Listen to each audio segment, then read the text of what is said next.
I always really felt left out. I wanted to be like the girls, but I couldn't. And I think at a young age, I didn't understand that. You know, how do you explain to your parents that you're transgender at an age where you don't even know what being transgender is?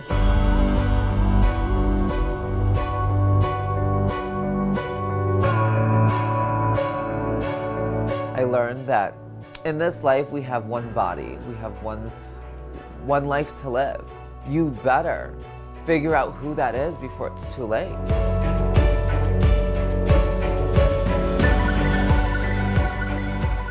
My name's Gia Ichikawa. I am originally from Deerfield, Illinois, suburb right outside of Chicago, where there was very little LGBT representation. Growing up in a Japanese American household, I had very supportive parents who never neglected my feminine ways. Actually, they would buy me Barbies for Christmas. They would allow me to put on shows on their dining room table. At the age of 5, I actually discovered Nihon Buyo, which is the traditional dance form found in Kabuki theater, where traditionally men dressing as women and men. Expressing myself as a woman, I guess, at the time, I didn't even know that years later, this would have resonated with me in a much more personal and deeper level. I saw my first show at the age of 18, who was a trans person, and I just remember seeing her and being like, that is me. I remember doing that for the very first time, and I just remember feeling so liberated. So before you know it, I was working the circuit in Chicago, Boys Town, and making a name for myself as Gia Gunn.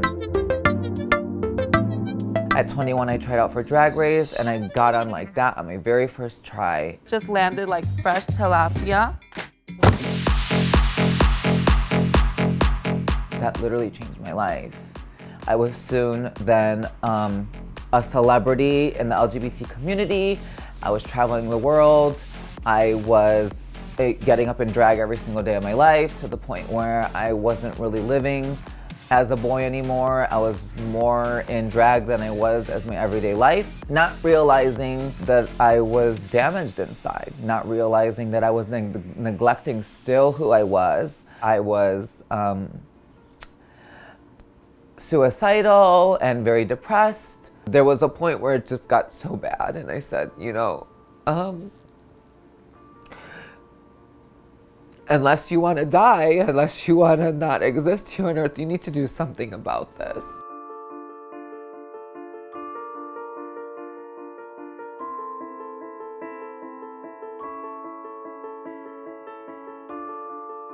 We're losing so many people in our community, each and every single day, whether it be due to homicides or suicides. I just really hope that I can provide an inspiration for those in a way that I wish I had that when I was younger.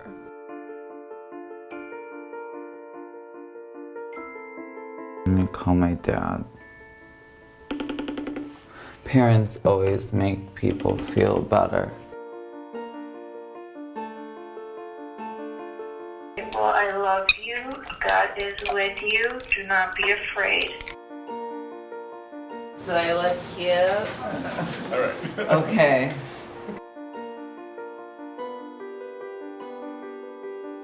Treat me good, Angel. When it comes to trans people, I think people on the outside are very focused on surgery. Well, what have you had done? What are you going to get done? The infamous question, are you gonna cut it off? These are very dangerous and inappropriate questions that people need to understand are not okay to ask people in general. Being male or female has nothing to do with what you have between your two legs. It has everything to do with who you are as a person.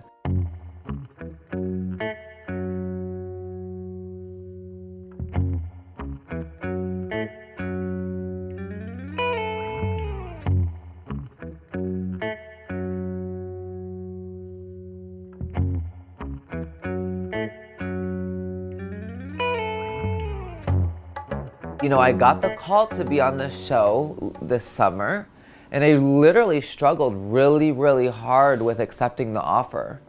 Being in the public eye and also doing something like a transition is difficult because people are looking for answers and people expect you to have all the answers.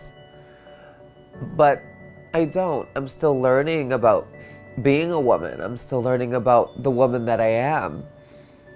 But I know that by simply being visible, by being me, and being unapologetic about who I am as a person, that is helping other people have faith. Sometimes I wish that I would have transitioned sooner, but at the end of the day, I think I'm at exactly where I need to be.